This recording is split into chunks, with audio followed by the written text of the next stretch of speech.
ಎಲ್ರಿಗೂ ನಮಸ್ಕಾರ. JNHPS KPS ಹಿರೇಮಗೇರಿ ಶಾಲೆಯಿಂದ ಇವತ್ತು DSRTS ಸುತ್ತೋಲೆಯಂತೆ ಶನಿವಾರದ ಸಂಭ್ರಮ ಕಾರ್ಯಕ್ರಮ ಆಯೋಜನೆ ನಮ್ಮ ಶಾಲೆಯಲ್ಲಿ ಮಾಡಿದ್ವಿ. ಈ ಒಂದು ಚಟುವಟಿಕೆಯಲ್ಲಿ ನಮ್ಮ ಮುಖ್ಯೋಪಾಧ್ಯಾಯರು ಮುಖ್ಯವಾಗಿರ್ತಕ್ಕಂಥ ಪಾತ್ರವನ್ನು ವಹಿಸಿ ಇಲ್ಲಿರ್ತಕ್ಕಂಥ 5 ಮಕ್ಕಳಿಗೆ ಕೂಡ ಈಗಾಗಲೇ ಕಿವಿಯಲ್ಲಿ ಹತ್ತಿಯನ್ನು ಇಟ್ಟಿರ್ತಕ್ಕಂಥದ್ದು. ಅಂದರೆ ಕಿವಿಯನ್ನು ಕೇಳದೇ ಇರತಕ್ಕಂಥ ವಿಕಲಚೇತನ ಮಕ್ಕಳು ಅಥವಾ ವಿಕಲಚೇತನ ವ್ಯಕ್ತಿಗಳು ಎಷ್ಟೊಂದು ಸಮಸ್ಯೆಯನ್ನು ಅನುಭವಿಸ್ತಾರೆ ಅಂತಕ್ಕಂಥದ್ದನ್ನು ನಾವೆಲ್ಲರೂ ನೋಡಬೇಕಾಗಿರ್ತಕ್ಕಂಥ. ಜೊತೆಗೆ ಈಗ ಶ್ರವಣ ಉಪಕರಣಗಳು ಬಂದಿದ್ದಾವೆ. ಆ ಉಪಕರಣಗಳನ್ನು ಬಳಸಿ ಸಂವಾದವನ್ನು ಅಥವಾ ಮಾತುಕತೆಯನ್ನು ಪ್ರತಿನಿತ್ಯ ಆಡ್ತಕ್ಕಂಥದ್ದು. ಹೀಗಾಗಿ ಯಾವುದೇ ವಿಕಲಚೇತನ ವ್ಯಕ್ತಿಗಳನ್ನು ಅಗೌರವದಿಂದ ಕಾಣದೆ ಅವರಿಗೂ ಕೂಡ ಗೌರವವನ್ನು ಕೊಡಬೇಕು ಅಂತಕ್ಕಂಥದ್ದು ನಮ್ಮ ಚಟುವಟಿಕೆಯ ಒಂದು ಮುಖ್ಯವಾಗಿರ್ತಕ್ಕಂಥ ಅಂಶ. ಹೀಗಾಗಿ ಇಲ್ಲಿ ಇರ್ತಕ್ಕಂಥ 5 ವಿದ್ಯಾರ್ಥಿಗಳ ಕಿವಿಯಲ್ಲಿ ಹತ್ತಿಯನ್ನು ಇಟ್ಟಿದ್ದೀವಿ. ಈಗ ನಮ್ಮ ಮುಖ್ಯೋಪಾಧ್ಯಾಯರು ಅವರೊಟ್ಟಿಗೆ ಒಂದಿಷ್ಟು ಸಂವಾದವನ್ನು ಮಾಡ್ತಾರೆ.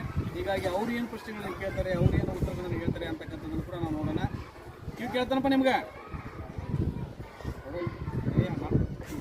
ಈಗ ಅದಕ್ಕೆ ಸಂವಾದ ಕಾರ್ಯಕ್ರಮದೊಳಗೆ ನಮ್ಗೆ ಈಗ ಮುಖ್ಯೋಪಾಧ್ಯಾಯರು ಪ್ರಶ್ನೆಯನ್ನು ಕೇಳ್ತಾರೆ. ಸರ್,